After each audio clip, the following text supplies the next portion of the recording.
Welcome to the World Economy YouTube channel. Today we'll see the magic of compounding interest for your investment. दोस्तों, अगर आपका पैसा fixed interest के बजाय compound interest में डालते हो तो आपको बहुत ज़्यादा फायदा हो सकता है। जितना आप इन्वेस्ट कर रहे हो उससे आपको 50 टाइम्स मोर पैसा मिल सकता है। देखते हैं कैसे, मैं आज आपको प्रूव करके दिखाऊंगा। दोस्तों, अगर आपके पास 1 लाख रुपए आज है और आप उसको इन्वेस्ट करवाना चाहते हो तो आप जरूर कंपाउंड इंटरेस्ट जहाँ पे मिलता है वहाँ पे इन्वेस्ट करो। तो आपको पता चल जाएगा कि सपोज ये पीपीएफ है, इसमें आप 1 लाख रुपए इन्वेस्ट कर रहे हो तो आपको 5 साल के बाद यहाँ पे इंटरेस्ट रेट जो है 8.1% है। 5 साल के बाद आपको 1.5 लाख रुपए मिलेंगे, 10 साल के बाद 2.2, 15 साल के बाद 3.2, 20 साल के बाद 4.7 लाख मिलेंगे। दोस्तों, यहाँ पे कुछ ऐसे स्टॉक्स रहते हैं जो एवरेज परफॉर्मेंस रहते हैं, वहाँ पे आपको एवरेज 13 to 14% इंटरेस्ट मिलता है। तो उसमें आपको 5 साल के बाद 1.9 लाख मिलेंगे, 10 साल के बाद 3.7, 20 साल के बाद 13.7। और जो हाईएस्ट परफॉर्मेंस स्टॉक रहते हैं उसको आपको 20%, 22% तक की रिटर्न मिल सकते हैं। हम कंसिडर करेंगे 20% को। 20% अगर आपका इंटरेस्ट रेट है वो भी ईयरली कंपाउंड, तो 5 साल के बाद आपको 2.5 लाख, 10 साल के बाद 6.2 लाख वापस मिलेंगे 1 लाख रुपए की इन्वेस्टमेंट पे, और 20 साल के बाद 38.3 लाख रुपए मिलेंगे। तो दोस्तों, हम देखते हैं सच्ची में इतना पैसा मिलता है ना, इसलिए हमारे पास एक कैलकुलेटर है जिसमें हम चेक करेंगे कि हमको सच्ची में इतना पैसा मिलता है या नहीं। दोस्तों, ये कैलकुलेटर जहाँ पे मैं अभी अमाउंट डालता हूँ 1 लाख रुपए, ओके, और हमारा जो पहला एफडी का रेट था 8.1%, और जो है ईयरली कंपाउंडिंग है, और 5 इयर्स तक हमको कितना मिला था तो 1.5 लाख रुपीज। सिमिलरली हमने देखा था for 14%, 5 years 1.9 lakh.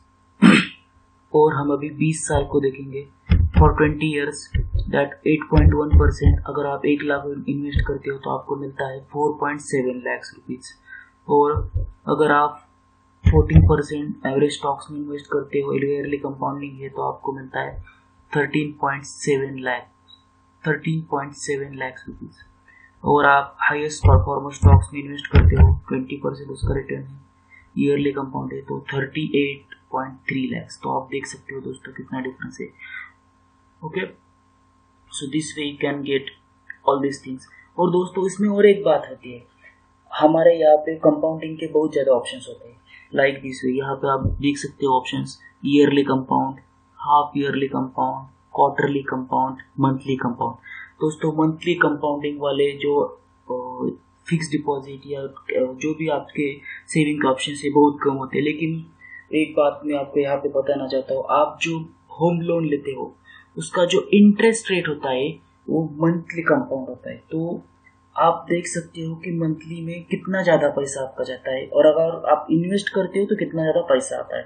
Suppose for this case हम लेते हैं जहाँ पे आपका 1 लाख रुपए इन्वेस्ट किया है, जो ईयरली कंपाउंड था आपका 38 पॉइंट, ईयरली कंपाउंड करने के बाद 20 साल के बाद आपको मिलता था 38.3। अगर मैं इसको हाफ ईयरली कंपाउंड करता हूँ तो मुझको मिलता है उस समय 45.3 लैक्स। अगर मैं उसको क्वार्टरली कंपाउंड करता हूँ तो यहाँ पे मुझे मिलता है 49.6 लैक्स, और मंथली कंपाउंड करता हूँ तो मुझे मिलता है 52.8 लैक्स। तो दोस्तों, यहाँ पे देख सकते हो आप चेंजेस हो रहे हैं, और इतना ज़्यादा आपको पैसा अगर आप क्वार्टरली, मंथली या हाफ ईयरली कंपाउंड करते हो तो मिलता है आपको। Quarterly compounding, half yearly and monthly